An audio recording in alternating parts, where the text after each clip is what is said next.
Hello, I am Nathan, and this is my 5th time doing stand-up. Yeah, Nathan! Adventures in deaf people are just different. They always go in random, silly directions.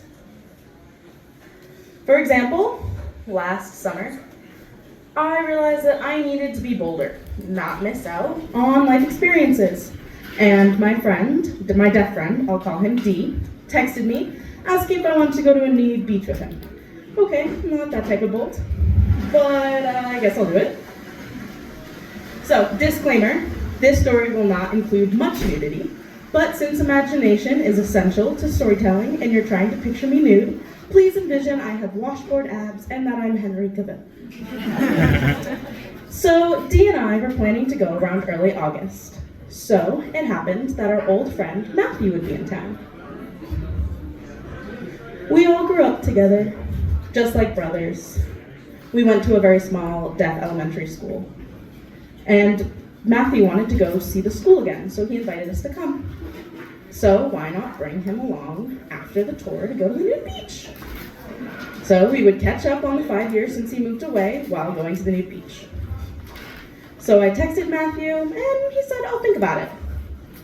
So I saw him at dinner the day before the tour, and the Nude beach, of course. So my mom was there, his mom was there, our former principal and her daughter was there, who's an architect. I'm in interior design, so we had some shared experiences there. So the principal and the architect are our family friends. The dinner is going well, and Matthew came up to me, he pulled me aside, and he said, Nathan, I'm going to the Nude beach, but I told my mom. So this is my favorite part of the story. When people ask me, why would he tell his mom that? Anyone know? So you tell your mom everything then? Okay. It's a good question, but you're gonna have to ask him that. Anyway, so Dee was freaking out. Nothing was going to stop us from going to this beach though. Not even the gods that deaf people worship. Now, I can't tell you who those deaf gods are, because the deaf people will kill me. So at the end of dinner, Matthew's mom asks me where Dee and I will take her son. Oh, we're going to the neighborhood. I lied a little bit, but the beach was in the neighborhood. His mom goes, I thought you were going to the Nude beach. So this is where the adventure starts to unspool. My mom and the architect heard that question and immediately looked at us. So what did I do? I said, no, Dee did it. It was cheap, but I saved myself from the embarrassment. So the next day, during the elementary school tour, Matthew, Dee, and I huddled in the boys' bathroom to plan how to get to the beach. Dee was mad, but Matthew says, no, it's okay. I will get out of this mess with a good lie to convince that we're just showing Matthew around. So we emerge out of the restroom, and Dee's ready to twirl this elaborate lie.